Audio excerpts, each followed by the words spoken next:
عليه ونعوذ بالله من شرور أنفسنا ومن سيئات أعمالنا من يهده الله فلا مضل له ومن يضلل فلا هادي له أشهد أن لا إله إلا الله وحده لا شريك له وأشهد أن محمدا عبده ورسوله صلى الله عليه وعلى آله وأصحابه ومن تبعهم بإحسان إلى يوم الدين.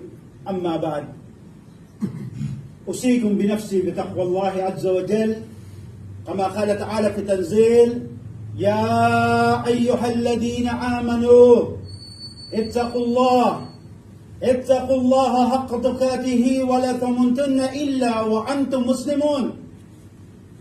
قال الله تعالى: يا أيها الناس اتقوا ربكم الذي خلقكم من نفس واحدة خلق منها زوجها وبث منهما رجالا كثيرا ونساء واتقوا الله الذي تساءلون به والأرحام إن الله كان عليكم رقيبا.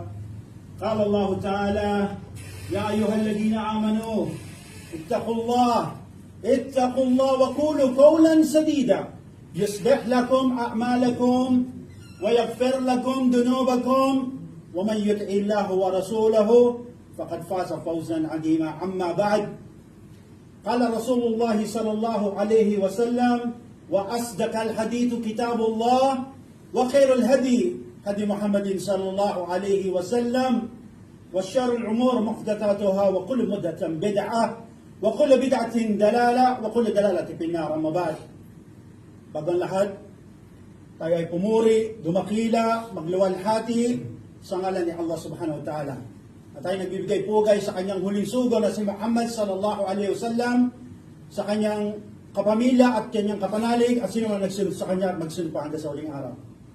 Ako'y sumasaksi na walang ibang Diyos na dapat sambahin, masigit pa kay Allah subhanahu wa ta'ala. At wala nang ibang propeta na pinadala sa sangkatauhan na masihigit pa kay Propeta Muhammad sallallahu alaihi wasallam. Ako'y nagpapakupkop mula kay Allah sa kasamaan ng ating mga sarili at kalaswaan ng ating mga gawa. Sino man ang gabayan ni Allah ay wala na makapagliligaw sa Kanya. At sino man ang pabaya ang maligaw ni Allah ay wala na makapaggagabay pa sa Kanya. Sinabi ni Allah subhanahu wa ta'ala bilang habilin sa atin: o kayong mga tao, katakutan niya ninyo ang inyong Panginoon mula sa isang tao, at mula sa isang taong ito ay nilalang niya ang asawa nito. At tinutukoy dito si Adam o Hawa o si Adan at Eva. At mula sa kanila ay pinalabas ni Allah ang maraming kalalakihan at kababaihan na siya naman naging bahagi ng mundong ito o populasyon ng mundong ito. Kaya katakutan natin si Allah na siya magtatanong sa atin patungkol sa ugnayan ng sinapupunan. Tunay na si Allah ay tatanungin tayo patungkol dito. Muli, sinabi ng Allah subhanahu wa ta'ala: kayong mga naniniwala, katakutan nyo si Allah at huwag tayong pumayag na tayo abutan ng kamatayan o habulin ni kamatayan, ni malakul maut, na tayo hindi pa Muslim, pananatin ng Muslim. Sinabi pa ni Allah subhanahu wa ta'ala: o kayong mga Muslim, kayong mga nag-aangking Muslim, anya katakutan nyo si Allah at tayo magsabi ng pawang katotohanan ng makatwiran. Sino nga maging makatotohanan kay Allah sa kanyang sugo at tulyong ito ay makakamtan ng ganting bakal ng dakila. Sinabi ng Propeta Muhammad sallallahu alaihi wasallam, ang pinakamainam na salita ay ang aklat ni Allah, ang Quran, at ang pinakamainam na gabay na dapat sundan ng isang Muslim, wala nang hihigit pa sa gabay na iniwan sa atin ng Propeta Muhammad sallallahu alaihi wasallam. Ang pinakamalalang bagay sa buhay na ito ang mula sa sabi-sabi, at lahat ng sabi-sabi ay imbento, at lahat ng imbento ay kaligawan, at lahat ng mga ligaw ay uhulog ni Allah sa apoy ng impyerno. Nawa ay ilayo tayo ni Allah patungkol dito. Noong nakaraang linggo po ay ating narinig sa ating panayam o ating talakayan, sa ating pagtitipon, at patungkol sa kung paano at bakit kailangan mahalin ang Propeta Muhammad sallallahu alaihi wasallam. Ngunit ayaw nga sa komento ng mga scholars ng Islam na mahirap magmahal, mahirap mahalin ang isang tao kung tunay naman na hindi mo siya kilala. Subhanallah. Kaya tuloy maraming mga Muslim ang nalilito at nagsasabi kapag narinig nila yung bersikulo na binanggit ni Allah sa Quran. Kala Allah Ta'ala, لَقَدْ كَانَ لَكُمْ فِي رَسُولُ اللَّهِ uswatun hasana. Nasabi ni Allah subhanahu wa ta'ala, katunayan, nasa atin, nasa inyo, anya. Ang mabuting halimbawa, nasa ating sugo, ang mabuting halimbawa. Sinasabi tuloy ng mga mayayabang, ng mga hambog, ng mga mangmang.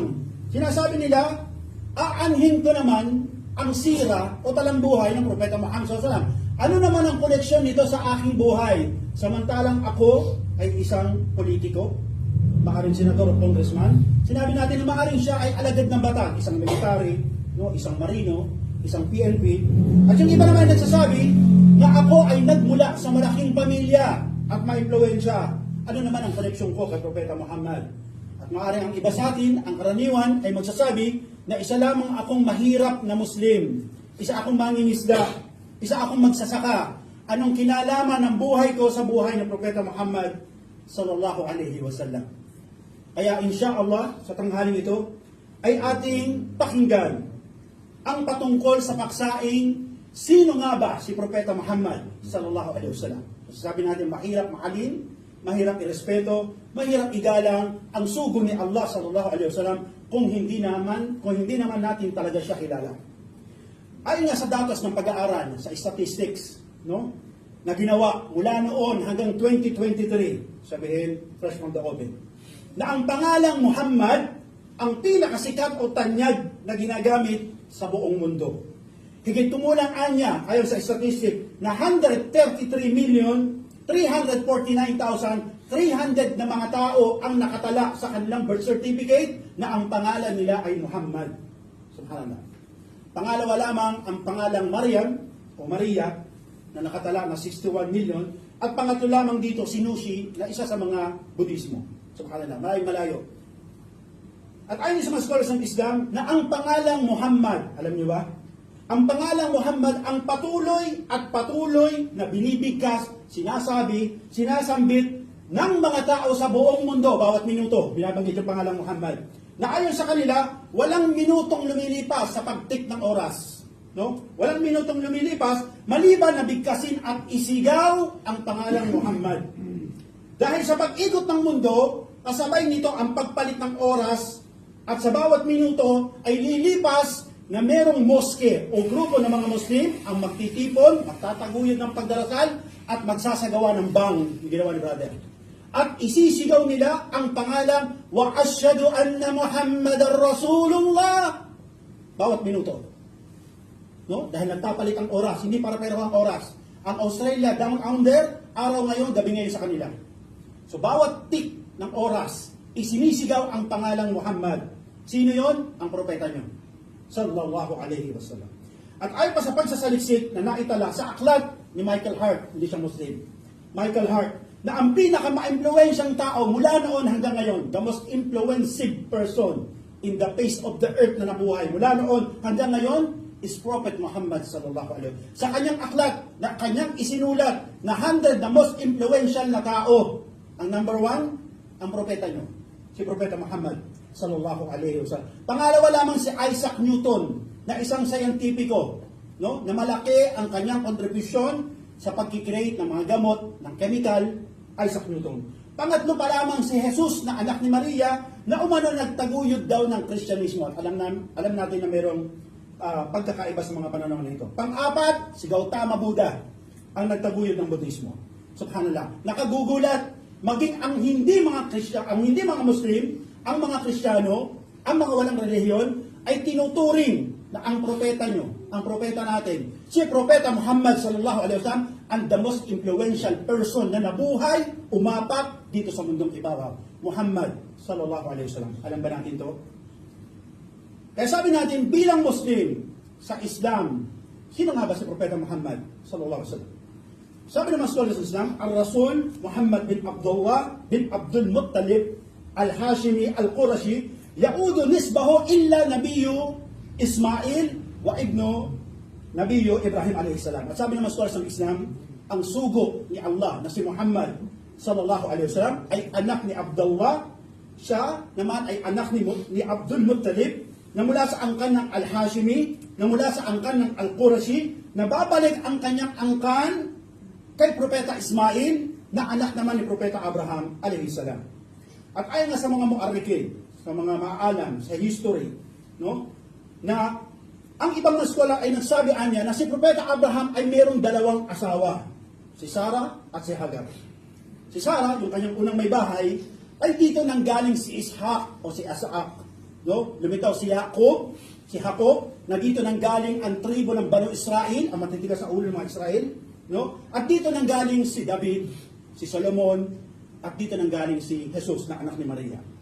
Sa pangalawang may bahay naman ni Propeta Ibrahim, na si Hagar, ay dito nanggaling ang lahi ng Kinana. Ang Kinana, dito nanggaling ang tribo ng Quraysh. Ang tribo ng Quraysh, dito nanggaling ang lahi ng Hashimi. At dito nagmula si Abdul Muttalib, na lolo naman ni Propeta Muhammad sallallahu alaihi wasallam. At ayon sa mga skolas ng Islam, malayong magpinsan. Malayong magpinsan si Jesus, na anak ni Maria, at si Propeta Muhammad sallallahu alaihi wasallam. Dahil ang kanilang kalulolohan, ang kanilang ninuno ay si Propeta Abraham alaihi salam. Kaya maaaring tanungin, saan nga ba pinanganak ang tanyag na taong ito, si Propeta Muhammad sallallahu alaihi wasallam, no? Kailan at saan ba pinanganak si Propeta Muhammad sallallahu alaihi wasallam? Sabi ng mga skola, "Faqad walad ar-Rasul sallallahu alaihi wasallam bi Makkah al-amul fil", no? Sabi ng mga skola, si Prophet Muhammad sallallahu alaihi wasallam was born in Makkah at the time of year of the elephant. Sabi niya, siya ay pinanganak ang sugo ni Allah sallallahu alaihi wasallam sa Makkah sa taon ng panahon ng elepante. No? Ito yung taon na dumating. Bakit natin tinawag na elepante? Kasi noon, wala pa naman tinatawag na Gregorian calendar. No? Wala pa siya. No? Kasi ito ay lumitaw lamang pagkatapos lumitaw ng dalawang emperor. Sabi natin, ang panahon ng Propeta Muhammad SAW ay itinatalaga. No? O kaya pinapangalan yung taon na yun kung ano yung great event o kung yung ano yung dakilang pangyayari na nangyari sa panahon na yun. Sa panahon na pinanganak ang Propeta Muhammad SAW, bakit tinawag siyang panahon ng elepante? Kasi alam natin na si Haring Abraha, si King Abraham of Yemen, no? Siya ay nagtipon ng maraming elepante at 100,000 sundalo niya para pumunta ng Makkah at wasakin at durugin ang Kaaba. No? Siya ay nangako na bawat adobe, bawat hollow blocks, kung tawagin natin, no? Bawat adobe ng Kaaba ay gigibain niya. Subhanallah. At dito nangyari ito sa panahon ng kapanganakan ng Propeta Muhammad sallallahu alaihi wasallam. Kaya ang taon na kung saan pinanganak ang Propeta Muhammad sallallahu alaihi wasallam ay tinawag bilang Amun Fil, panahon ng elepante. Dahil ito ay nangyari nung kanyang kapanahon na siya ay pinanganak. At sinabi ng mga dalubhasa na sa pag-aaral sa kasaysayan na si Propeta Muhammad sallallahu alaihi wasallam ay pinanganak sa ibang mga historian, sabi natin na umano siya daw ay pinanganak noong 575 AD. No? Ang kahulugan, siya ay pinanganak pagkatapos anyang namatay at umakyat sa langit si Jesus 575 years after. No? Maaaring tanongin nyo, sino ba ang nanay at tatay ni Propeta Muhammad sallallahu alaihi wasallam? Kasi baka yung basketballista, kilala niyo nanay tatay, no? O kaya yung mga, yung postponed o dismissed na Mayor Alice Guo, mas kilala nyo. Pero ang propeta nyo, hindi nyo kilala?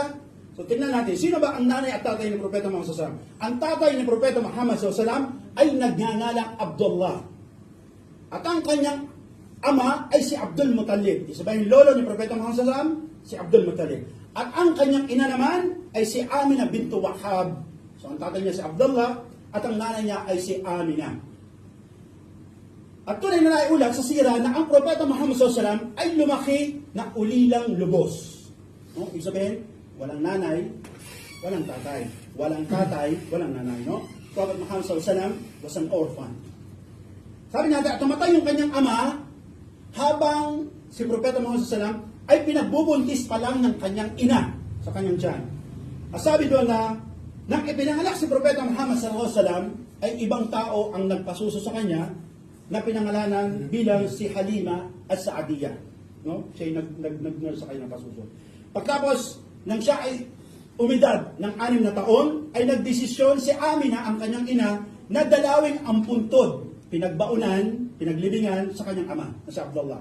Kaya sila ay naglakbay mula Makkah patungong Madina. At sabi sa ulat, nang sila ay pauwi na, pabalik na ng Makkah, when they are going back from Medina to Makkah, Amina got sick. Nagkasakit si Amina. At siya ay namatay at nalibing sa isang lugar sa Al-Abwa sa pagitan ng Makkah at Medina. At sabi ni Ibn Qayyim rahimahullah, na ang ikinamatay niya ng nanay ni Propeta Muhammad SAW ay isang uri ng lagnat siya, fever. No? At ayon sa ibang mga scholar, na ito mali. ونعوذ بالله من شرور أنفسنا ومن سيئات أعمالنا من يهده الله فلا مضل له ومن يضلل فلا هادي له أشهد أن لا إله إلا الله وحده لا شريك له وأشهد أن محمدا عبده ورسوله. Sa pagpatuloy bilang karugtong ng ating panayan na maaring isipin ng iba, kailan ba hinirang at naging propetang ganap si Propeta Muhammad sallallahu alaihi wasallam? No? Sabi natin at sinabi ng mga scholars ng Islam nang pumalat ang shirk, ang pagtatambal, no? At korupsyon at kasamaan sa paligid ng Makkah, ay hinirang ni Allah subhanahu wa ta'ala si Propeta Muhammad sallallahu alaihi wasallam bilang maging ganap na kanyang sugo o propeta. At noon, si Propeta Muhammad sallallahu alaihi wasallam ay nasa edad na 40 taon. Sa anong dahilan? Upang tawagan niya yung mga tao patungo muli pabalik sa pagsamba kay Allah. Kasi di ba, natatandaan nyo na ang mga taga-Makkah ay nanggaling sa lahi ni Propeta Ismail mula sa lahi ni Propeta Abraham. At sabi ngayon, nang siya ay manawagan na sa mga tao, bumalik kayo sa pagsamba sa isa. So nagalit ng mga Quraysh. No? Quraysh got angered. Said, why you are challenging us? Why you are calling us to worship one God? When we used to have 360 idols around the Kaaba. Alam niyo yun? Meron 316 idolo sa paligid ng Kaaba. At ayon nga sa mga mu'arrikin, araw-araw iba ang Diyos. Imagine niyo yun? January 1, iba ang Diyos. January 2, iba ang Diyos. January 3, iba ang Diyos. Hanggang December 31, iba ang Diyos. 360 idol nakapalibig sa Kaaba. Ngayon na manawagan sa Propeta Muhammad sallallahu alaihi wasallam, no? Ilahukum ilahun wahid. Isa yung Diyos nyo. Quraysh got angered. He said, why you are unifying God into one God when we have 360 idols? Nagkahalit niya yung mga Quraysh. No? At sabi ni Allah subhanahu wa ta'ala, bilang pagbabalita sa atin, sinabi ng Quraysh, aj'al ilahatan ilahang wahid wa anna hada shay'un ajib. At sinabi ng mga Quraysh na ito, ang mga Diyos ba namin gagawin mong isang Diyos? Kung ang Kristiyano ngayon, meron 3 Diyos, bugtong na anak, no? Diyos Ama, at yung Diyos Espiritu Santo. Ang mga Quraysh malupit, 360 idol ang Diyos nila. And Prophet Muhammad sallallahu alaihi wasallam inviting them to one God, which is Allah subhanahu wa ta'ala. Tauhid. Kaya nagalit ang mga Quraysh. Ang mga Diyos bang ito, gagawin mong isa? Abay, nakapagtataka ang bagay na ito. Sabi ng Quraysh, subhanallah. No? Kaya sabi natin na bakit nga ba isinugo si Propeta Muhammad sallallahu alaihi wasallam? Sinabi natin na maging korap ang mga tao. Ang mga Hudyo, sinira ang kasulatan ng Taurat. Sabi natin, pinalitan nila ang mga salita ni Allah subhanahu wa ta'ala dito. Lumaganap ang kamangmangan, ang pang-aapi, ang mga anak na babae binabaon, no? Wala silang karapatan na sila ay mabuhay. Ang mga asawa inaalipin, inaalila. Nang dahil dito, humirang si Allah subhanahu wa ta'ala ng isang tao mula sa mga Arabo na nagngangalang Muhammad at siya si Propeta Muhammad sallallahu alaihi wasallam. Sabi ni Allah subhanahu wa ta'ala, وَمَا أَنزَلْنَا إِلَيْكَ الْكِتَابَ إِلَّا لِتُبَيِّنَ لَهُمْ الَّذِينَ اخْتَلَفُوا فِيهِ. Sabi ni Allah subhanahu wa ta'ala, at hindi namin pinababa sa iyo, O Muhammad, ang Quran, maliban na nilawin mo sa kanila, silang mga nagkakaiba-iba patungkol dito sa nilong ito. At ikaw ay bilang gabay at habag sa grupo ng mga naniniwala. Subhanallah.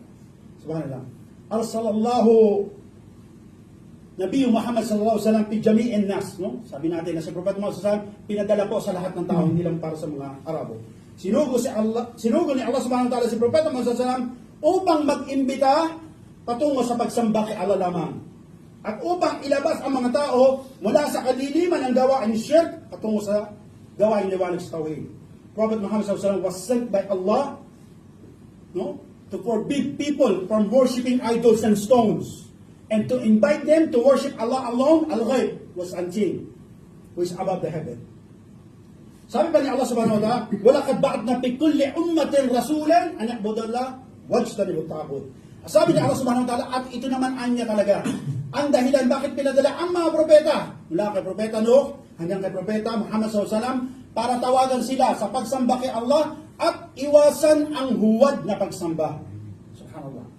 Subhanallah. Kaya sabi natin, ang Propeta Muhammad sallallahu alaihi wasallam, ang kahuli-hulihang propeta na tinakda, pinangi, pinili ni Allah subhanahu wa ta'ala sa lahat ng sangkatauhan. At wala ng propeta dadating pa pagkatapos niya. Sabi ni Allah subhanahu wa ta'ala, وَمَا كَانَ مُحَمَّدًا أَبَاهَ أَحَدٍ مِنْ رِجَالِكُمْ وَلَكِنْ رَسُولُ اللَّهِ وَكَتَمَ نَبِيٍّ. Sabi ni Allah subhanahu wa ta'ala, si Muhammad ay hindi ama ng sino man sa inyo, ng sino mang kalalakihan sa inyo. Ngunit siya ay sugo ni Allah at selyo ng mga propeta, panghuling propeta. Subhanallah. Right? Si Propeta Muhammad po ay sinugo, tandaan nyo, hindi lamang sa mga Arabo. Kasi ito ang isa sa mga pagtatalo na ginagawa, Prophet Muhammad SAW, take note, he was not sent for the Arab alone. He was not sent only for Arab, no?